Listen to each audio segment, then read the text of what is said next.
Okay, so good day everyone. So this video lecture talks about our week 6 and week 7 of the week 6 and week 7 of our subject General Chemistry 2. Okay, so ano nga ba ang mga contents na meron sa ating week 6 and 7? These are our gas laws, which are Boyle's law, Charles' law, Gay-Lussac's law, and ideal gas law. Okay? So first, before we proceed to the main topic, let's have a recall about the characteristics of gases. Okay, so kapag sinabing gases, wala silang definite shape, wala din silang definite volume. Ibig sabihin, pabago-bago, it's very dynamic, its shape is changing, its volume is changing. Why? Because gases can freely move, and their goal is to take up all the spaces in the container. No, even though the gas particles are little in volume, they keep on filling up the spaces that is available inside the container. So particles are in constant random straight line motion. So ibig sabihin, they keep on moving. No, they are constantly moving, and they have elastic collisions. Pag sinabing elastic collisions, they keep on bouncing. They keep on bouncing on the container and also with the particles, no? And they also have an average kinetic energy directly related to Kelvin temperature. Anong ibig sabihin nito? Kapag mas mainit yung gas particles, mas mabilis yung kanilang kinetic energy, or mas mabilis silang nagmo-move, mas excited sila, or mas very active, very high, or very fast ang kanilang motion. While in contrast with the cool gas, or kapag lower temperature ang ating gases, ang kanilang kinetic energy is also lower, which will result into slow movement or slower motion, no? So here are some common units for pressure, temperature, and volume. So there are actually three quantities ang involved sa gas laws: ang pressure, temperature, and volume. And they have different units. Ang ating pressure, okay, meron tayong torr. We also have your mmHg, or millimeters per mercury. We also have your Pascal. Okay, yung PA nito, ang ibig sabihin yan ay Pascal. Okay, this is our PA here is Pascal. No? Our ATM is atmospheric, and and also the PSI. Now here's your conversion. That in every 1 torr is also equal to your 1 millimeters of mercury. So it seems like they have the same value but different in units. So paano naman kapag atmosphere? So in every 1 atmosphere, okay, in every 1 atmosphere, meron kang 760 mmHg or 760 torr. Since pareho lang yung value ng torr and mmHg, no? So those are the conversion. Now proceeding to our temperature can be expressed as Kelvin, Fahrenheit, and degree Celsius, no? So we also have three conversion here. So kapag ang meron tayong given ay degree Celsius, i-convert natin yan into Fahrenheit. Ito ang magiging formula. So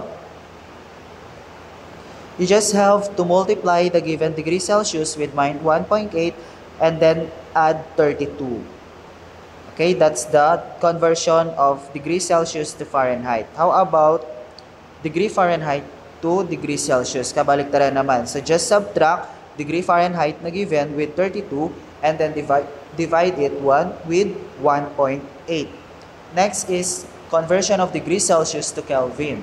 So just add 273 sa given na degree Celsius. That will be your answer for Kelvin, no? And then the standard unit for temperature dapat laging naka-Kelvin siya. So kung degree Fahrenheit yung given, convert to Kelvin. Kung degree Celsius yung given, convert always to Kelvin. How about volume? Our volume can be expressed in decimeter cube. It can also be in liters and milliliters. liters. So there are 3 units for that. No? Okay, next. We have this what we call standard temperature and pressure. Pag sinabing standard temperature and pressure, ito yung normal. Okay, normal temperature and pressure in a particular condition or normal condition. Pag sinabing standard, normal condition, yan. So, pag walang given, pag wala kayong nakitang given na temperature at pressure, ito lagi ang gagamitin. Pag ATM, 1 ATM. Okay? So, in millimeters per mercury, you have 760 and you're in kilopascal, that is equal to 101.3. So, this is constant, no? Constant to. At kapag in Kelvin, 273, at kapag in degrees Celsius, should always be 0 degree. Okay, 0 degrees Celsius. So, let's proceed now to our main topic, which is the gas laws. So, the first law is Boyle's law. So, ano nga ba tong Boyle's law? The relationship between pressure and volume. So, take a look at the GIF or at this picture or at this illustration. So, as you can see, when the piston is being pushed down, definitely the volume is decreasing, diba? The volume is decreasing. You are pushing the piston down, of the volume will be decreased. But take a look at this circle part. So it's increasing. That is actually pressure reader. So when you decrease the volume, the pressure will increase. So that is the relationship of pressure and volume under Boyle's law. Okay? So what's the formula for Boyle's law? We have P1V1 is equal to P2V2. Okay? So, let me read to you the definition. At constant temperature, the volume of a gas is inversely proportional with pressure. Ibig sabihin, as the volume increases, the pressure decreases. And as the volume decreases, the pressure increases. So, they are inversely proportional. And our formula is P1V1 is equal to P2V2. Okay? So let's have this. In which system is the pressure high? Okay? In which system is the pressure high? So take note, ang volume ng A natin is hanggang dito. At ang volume ng ating B ay this part.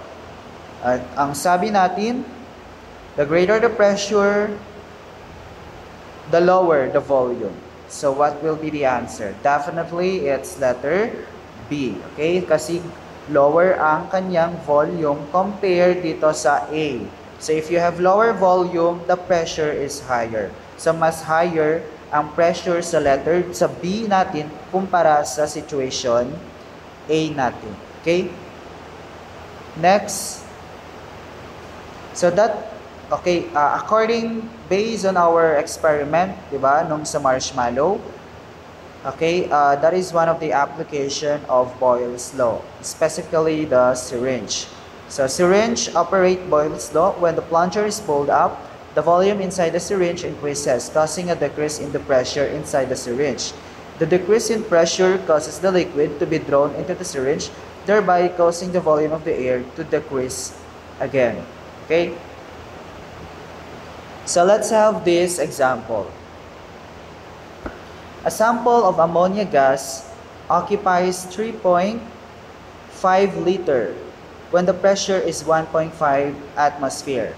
So calculate the pressure required to compress it to 1.5 liters. So when the temperature is kept constant.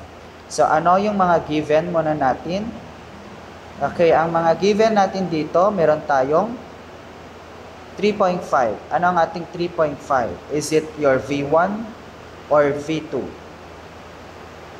Okay, that is our V1. Next, meron din tayong P1, which is equal to 1.5 ATM. And this is liter. And then, calculate the pressure. So, wala ang P2 natin. That is question mark. To compress it to, from the word to, that becomes our V2, which is 1.5 liter. when the temperature is kept constant. So, ano nga ulit yung formula ng ating Boyle's Law? That our Boyle's Law is equal to P1 V1 is equal to P2 V2. Okay? So, let's substitute. Anong ating P1? That is 1.5 ATM. Ano ang ating V1? That is 3.5 liter. Okay? Divided by, wala palang divide, is equal to P2, which is wala tayo, yun yung hinahanap, multiplied by V2. Ang ating V2 ay 1.5 liter. So, P2 yung wala, divide both side by 1.5 liter. Okay, 1.5 liter. So, maka-cancel out na to, maka-cancel na din yung unit na L. Ang natira ay ATM, and then ang natira din dito ay your pressure or your second pressure. So, what is the answer when we divide this example? So, the answer is 3.5 atmosphere. Okay? So, that's the answer for example 1. So, let's check. Okay, 3.5. Next example. So, determine the volume of a gas in liters when the pressure is increased from 3.1 atmosphere. Okay, from the word from, that is our P1. Diba? That is 3.0 ATM. To 6.0 ATM, that is our P2, which is 6.0 ATM. And the initial volume from the word initial, that is your V1, of the ideal gas is 25 ml. Okay? 25 ml. So, ang nawawala ay si V2. Okay? So, the same process, meron tayong P1, V1 is equal to P2, V2.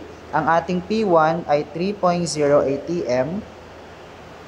Ang ating V1 ay 25 ml. Okay, is equal to, ang ating P2 ay 6.0 ATM. And our V2 is the unknown. Okay, that is the unknown. So, divide both side by V2 yung wala, so divide by 6.0 ATM. Okay, 6.0 ATM. So, ano yung maka-cancel? Maka-cancel tong 6.0 atmosphere. At the same time, yung unit natin na ATM. Cancel the same unit, ang natira ay ml, which is equal to your V2. So, what's the answer? So, 3 times 25 divided by 6 is equal to 12.5 ml. But that is not the answer. Kasi ang tinatanong, the answer should be expressed in liters. So, definitely, we convert. Okay, we need to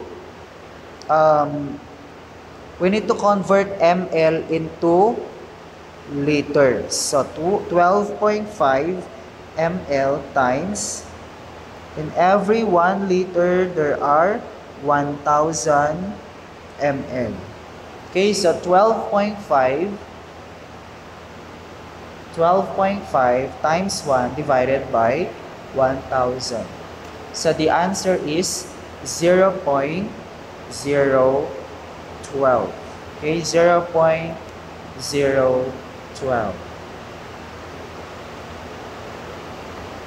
liter. So that this will be our V2. Okay? So here's the answer. So they are just the same, na-express lang to in 2 decimal point, pero yung sinolve natin, that is in 3 decimal point. Okay? So, for this part, you can confirm if the answer would really be equal to 48.84. And at the same time, for the second example, you can solve it on your own and prove that the answer for this is 11.43. So you can free to pause the video and try it on your own.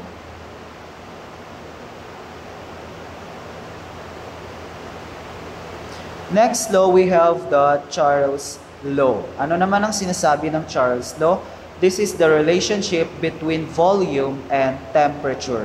Kung ang Boyle's Law, relationship ng volume and pressure, ang Charles Law naman ay volume and temperature. Okay? So take a look at this graph. Anong nangyayari?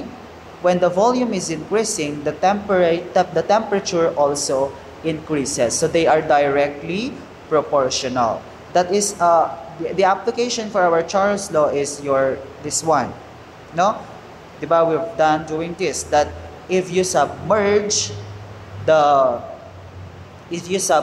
inflated balloon in a hot water, doon sa experiment natin, ang nangyayari ay nag-e-expand yung ating balloon. Yung volume ng gas or yung volume ng air na meron sa loob ng balloon ay nag-i-increase, nag-e-expand kapag napapainitan siya.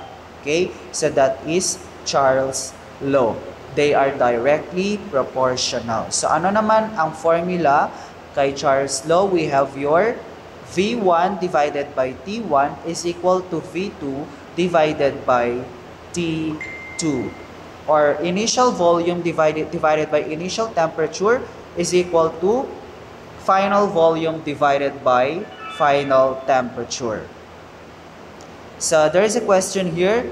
In which system do the gas molecules have the highest average kinetic energy? Diba sabi natin, the greater the temperature, the faster the motion of those particles. So pag mas mainit yung gas, mas mabilis sila. Pag mas mainit yung gas, mas greater yung kanilang kinetic energy. So sino bang mas greater, si A or si B? Definitely si B. Ibig sabihin, mas mabilis yung movement ng mga particles ng gas kapag mas mainit or na-expose sila sa very hot environment or very hot temperature. So this is the application for Charles' Law. A balloon that has been inflated inside a cool building expands when it is carried to a warmer area like the outdoors. This is why we often see balloons just bursting even when no one is near it. Okay? So let's have your example number 1. A sample of argon gas at 780 millimeters of mercury has a volume of 15 liters and a temperature of 38 degrees Celsius. So find the new volume of the gas after the temperature has been increased to 56 degrees Celsius at constant temperature. Okay? So let us first list all the given. Ano yung mga given? Meron tayong P1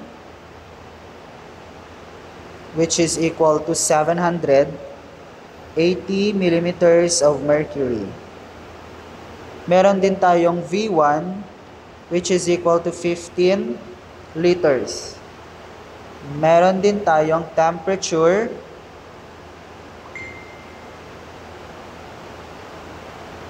which is our T1 that is 38 degrees Celsius. So find the new volume that becomes your V2. Okay, that becomes your V2. Of the gas after the temperature has been increased. So definitely our T2 is equal to, what is our T2? 56 degrees Celsius. So ano ulit yung formula ng ating Charles' Law? That V1 divided by T1 is equal to V2 divided by T2. Okay? Ang wala dito ay si V2. Okay, yung V2 natin. So let us compute first. Let us substitute the formula. But before that, ensure that all the units are correct. Diba sabi natin, ang standard unit ng temperature dapat laging nasa Kelvin. So mag-plus lang tayo ng 273 para maging Kelvin to. So 38 plus 273. Okay, so 38 plus 273, the answer is 300 11 Kelvin. And how about 56? So 56 plus 273, we have 329 Kelvin. Yan ang gagamitin natin for temperature. So let's compute. Our V1 is 15 liters. Diba? Our V1 is 15 liters. Divided by, our T1 is 311 Kelvin. Is equal to V2, which is yung unknown. So ilagay natin yan. Divided by our T2, which is 326 Kelvin. So paano madederive to? V2 ang wala. We cross multiply. We get V2 times 311 Kelvin is equal to 15 liter times 326 Kelvin. V2 ang wala, so divide both sides by 311 Kelvin. So ano makakancel? We cancel the same value at the same time, the same unit. Ang natira ay liter, that is your V2. So what's the answer for V2? So 15 times 326 divided by 311.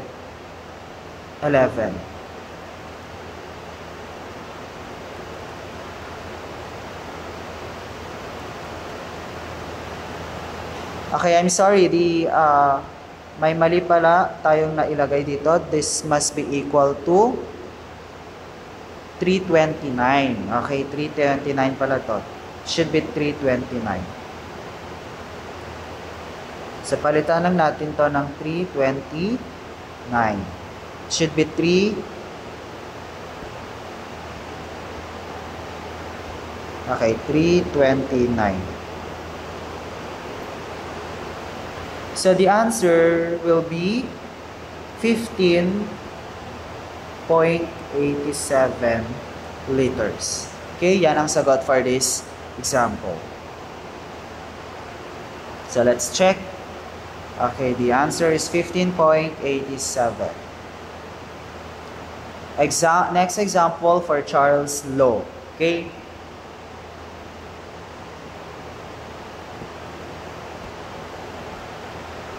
So let's have this at 140 degree Fahrenheit.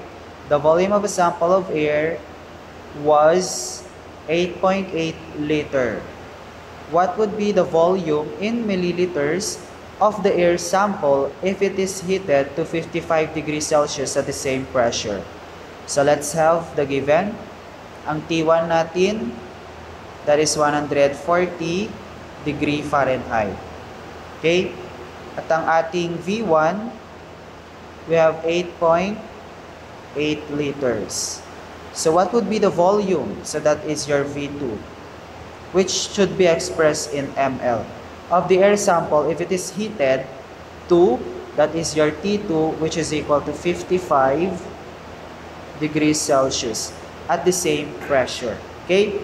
So the same V2 yung wala, you already have the formula. But ensure first that all the units are correct. So as you can see, ang T1 natin naka-degree Fahrenheit, ang T2 natin naka-degree Celsius. So i-convert muna natin yung degree Fahrenheit sa Kelvin. Okay? So paano natin yan i-convert? I-convert natin yung degree Fahrenheit sa degree Celsius muna, tapos i-convert sa Kelvin. Okay? So, ano ba ang formula to convert degree Fahrenheit sa degree Celsius? That is equal to degree Fahrenheit minus 32 divided by 1.8. So, ano ang ating degree Fahrenheit na given? That is 140 degree Fahrenheit minus 32 divided by 1.8. So, the answer here is, okay, ano ang sagot natin dito? So, 140 minus 32 divided by 1.8, that is 60. So, meron kang 60 degrees Celsius. Hindi pa tayo tapos kasi naka-degree Celsius. Yung degree Celsius gawing Kelvin by adding 273. Okay? So 60 plus 273, the answer is 333 Kelvin. This is our T1 na gagamitin for the given. How about our T2? So, naka-degree Celsius na yan, mag-add na lang tayo ng 273 para maging Kelvin. Okay? So, 55 plus 273, that is equal to 328 Kelvin. Now, let's substitute the formula. Ano ang ating V1? Our V1 is 8.8 liter divided by our T1, yung converted T1, that is 333 Kelvin, which is equal to V2, yung wala, divided by our T2, which is 328 Kelvin. So, cross multiply, we get V2 times 333 Kelvin is equal to 8.8 liter times 328 Kelvin.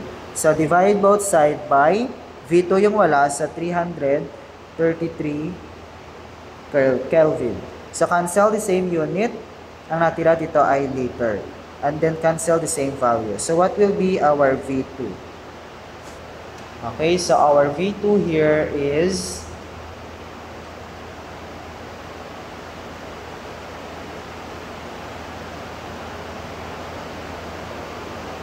8.67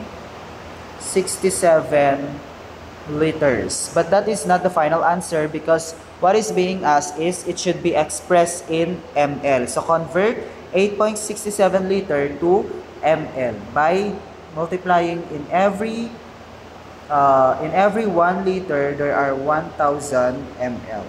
So the final answer is 8,670 ml. So that's the answer for this example. So let's check if our answer is correct. Okay, tama. 8,670. Next, you can try this example. You are free to pause this video and try it on your own. Okay? So the answer should be this one. Okay? Your T1 should be in 313 Kelvin. Kapag in degree Celsius, that's 40. In degree Fahrenheit naman, that's 104. Okay? Okay, third law, we have your Gay-Lussac's law. So what is your Gay-Lussac's law? The relationship of pressure and temperature. If your Boyle's law is the relationship between pressure and volume, your Gay-Lussac's law is your volume and temperature. Okay, let me repeat.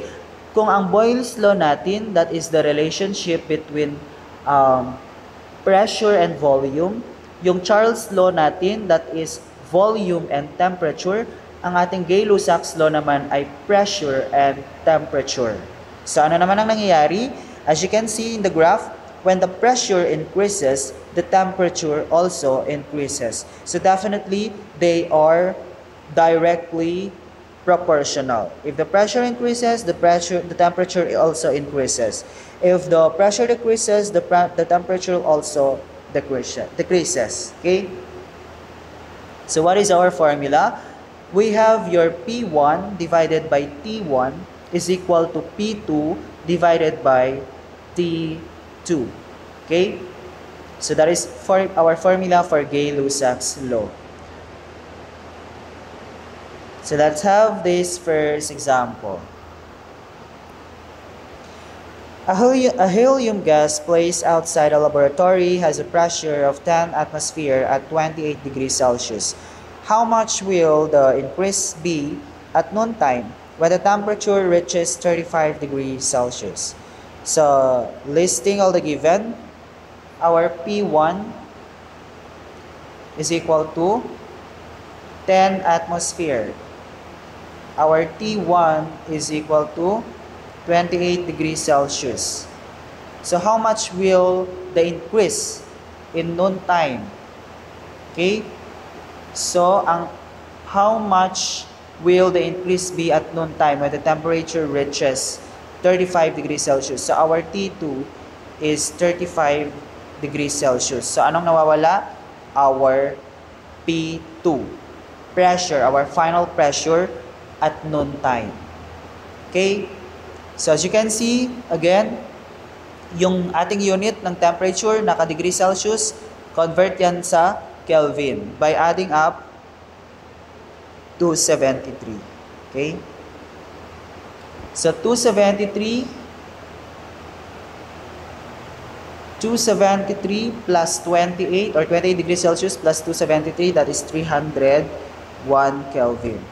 And 35 plus 273, that is 308 Kelvin. So P2 yung wala. Okay? So what is our P1? Our P1 is 10 atmosphere. Our T1 converted T1 is 301 Kelvin is equal to P2 yung wala. And our T2 converted T2 is 308 Kelvin. So cross multiply, we get P2 times 301 Kelvin is equal to 10. Okay. I forgot to put the unit. 10 ATM multiplied by 308 Kelvin. So divide both sides by 301. So cancel this value because it's just equal to 1 and then cancel the same unit. So ang natira dito ay ATM. And this is our P2. So what's the answer for P2? 10 atmosphere times 308 Kelvin divided by 301. The answer should be 10.23 atmosphere. Okay, so that's the answer.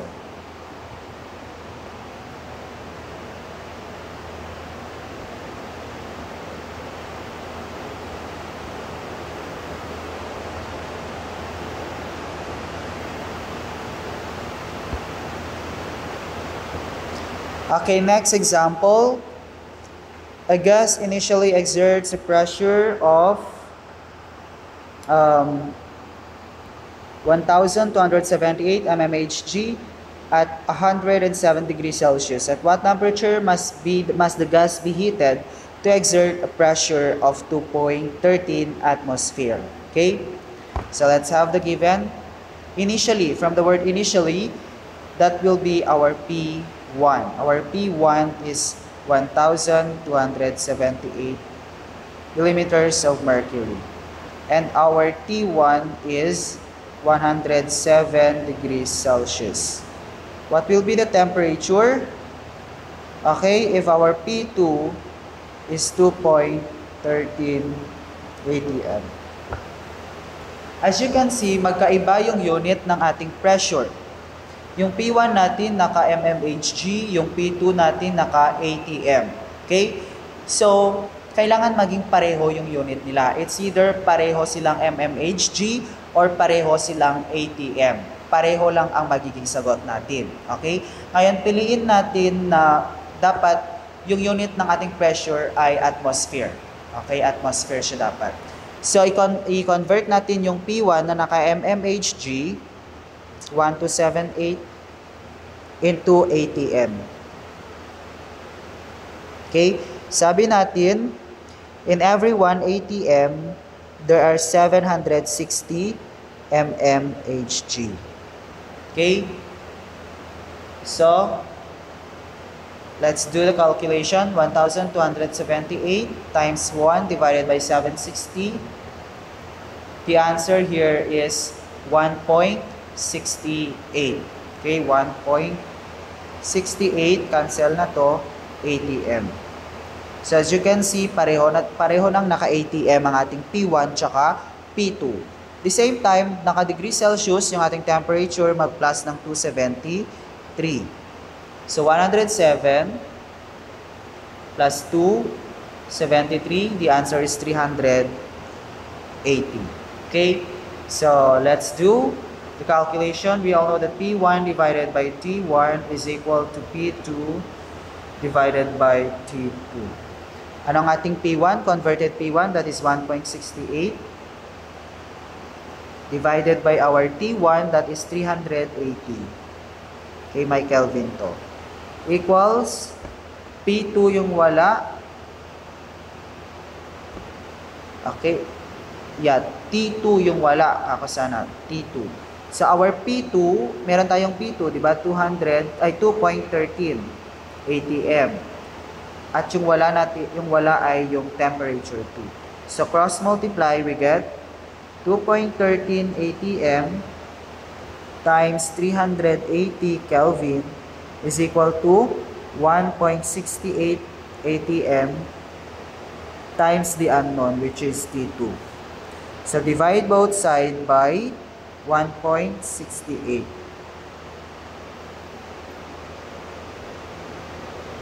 So cancel the same unit, the same value, at the same time yung unit dito. Ang natira dito ay Kelvin. That is your T2. So what's the answer? The answer should be 481.79 Kelvin. So that's the answer for this part. So let's check. Okay, 481.79. Now proceeding for the last topic, that is our ideal gas law. Our ideal gas law is the combination of the three laws, which are Boyle's law, Charles' law, and Avogadro's law. Okay, combination of the three laws that we have discussed a while ago. So the formula here is PV is equal to nRT.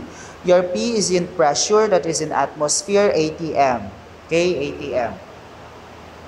Dapat naka-ATM to. So ang unit ng pressure always be at ATM. Our volume should always be in liters. Our N, that is in moles. Okay, take note, computing for N is equal to mass times molecular mass. Okay, para makuha yung N, kung hindi siya given. Your R is constant. So, kailangan niyong i-memorize to. That is 0.0821. Ang unit niya ay liter times atmosphere divided by mole times Kelvin. And at the same time, our temperature should always be expressed in Kelvin. Okay? Let's have this example. A sample of argon. A sample of argon gas at STP occupies 33.2 liters. Determine the number of moles of argon and the mass of argon in the sample.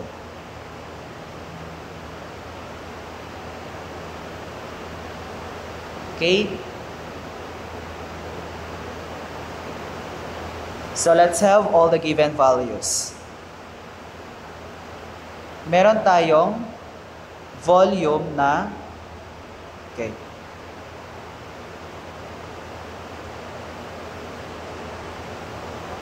Let me use this one.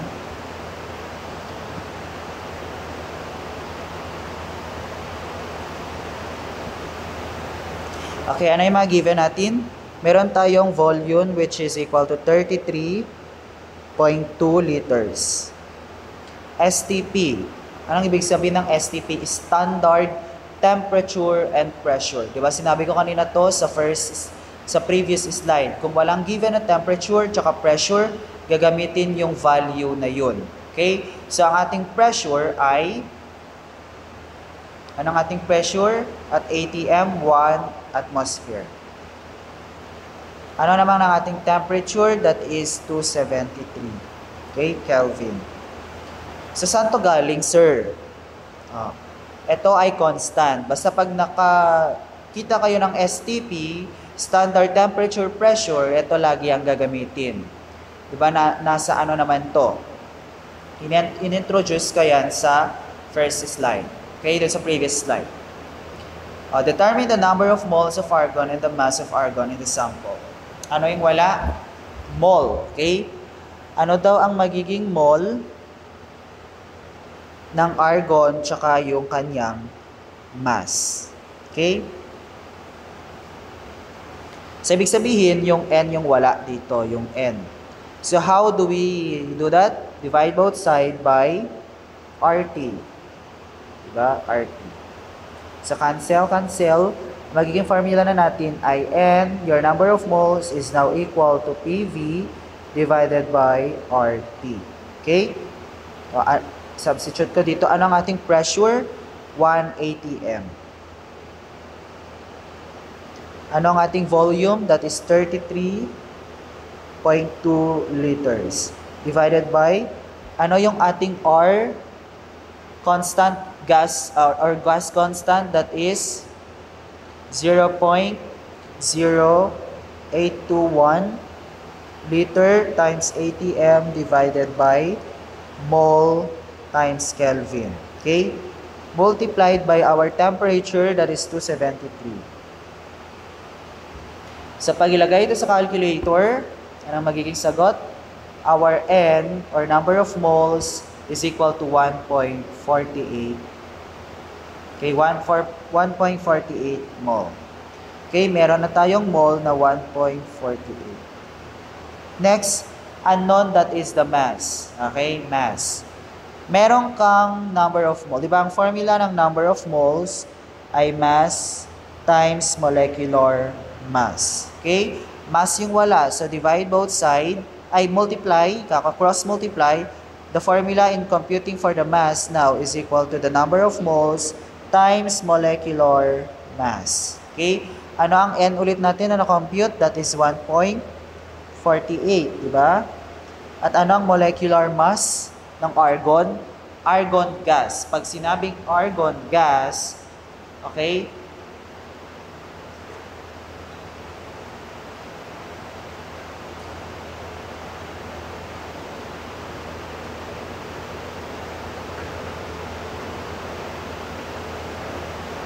pag sinabing argon gas, there are AR2.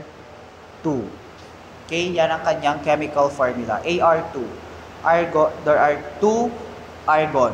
Yan ang sinasabi, argon gas. Okay, so ano nga bang atomic mass ng ating argon para makuha natin yung molecular mass? Okay, so 2, since dalawa yung argon, times ano ang atomic mass ng argon? So the atomic mass of argon is 40. Okay, 40 gram.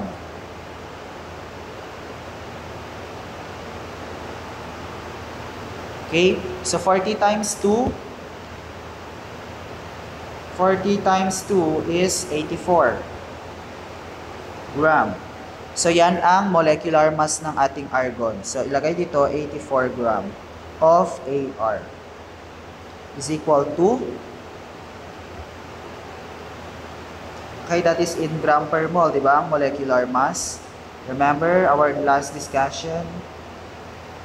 Okay, so palitan ko to ng gram per mole.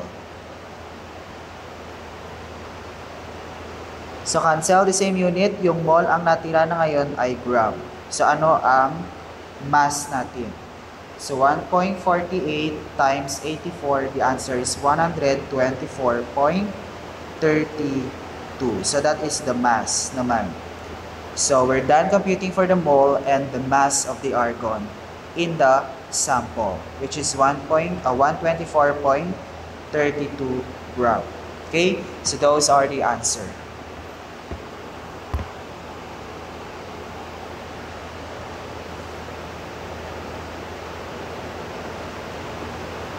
So, ito, ang na-compute lang kasi dito ay number of moles pero hindi na-compute yung mass. Pero ginawa natin siya kanina. Okay? Last example or last slide. Calculate the volume of 10 grams of carbon dioxide gas at 32 degrees Celsius and 0.28 atmosphere. Okay? So, volume ang wala. Ilagay muna natin yung mga given. Meron tayong mass. Okay? Iba yung nagamit ko. Wait lang.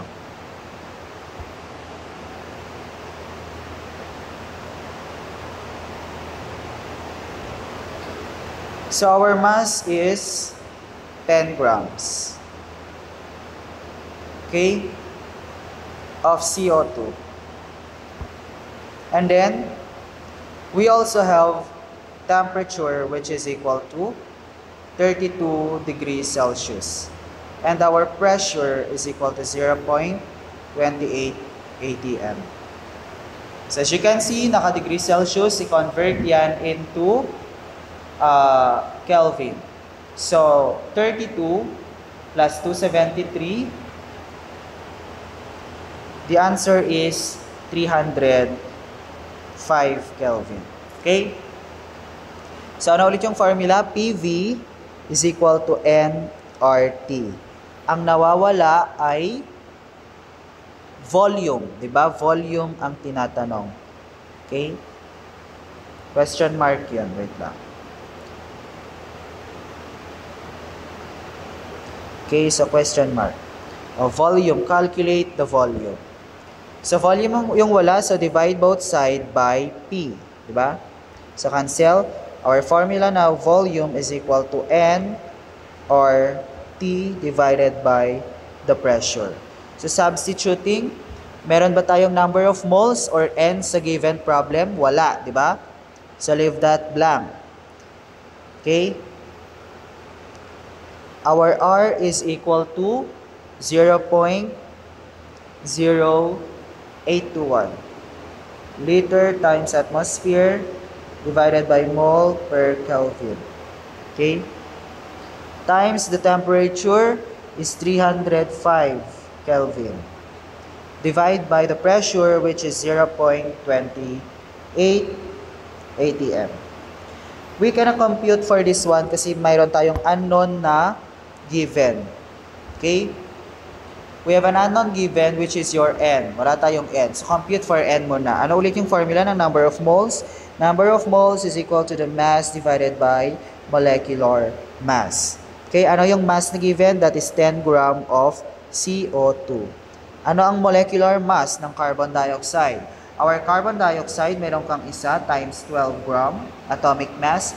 Our oxygen has 2 atoms multiplied by the 16 grams of its atomic mass. So 12 times 1, we have 12 gram. 16 times 2, that is 32 gram. 32 plus 12, that is 44 gram per mole. So that is the molecular mass na ilalagay sa denominator. So 44 gram per mole of our CO2. So what's the answer for the number of moles? So 10 divided by 44, ang sagot natin ay 0.23. 0.23. Cancel. Yung gram ang natira ay mole ng ating CO2. So yan ang ilalagay natin dito sa N. Okay? Which is 0.23 mole. So ano magiging sagot dito? So 0.23 times 0.0821 times 305 divided by 0.28. So the answer, the final answer is 20.57. Okay, anong unit? Volume. Okay, that is a liter. So that's the final answer. Okay.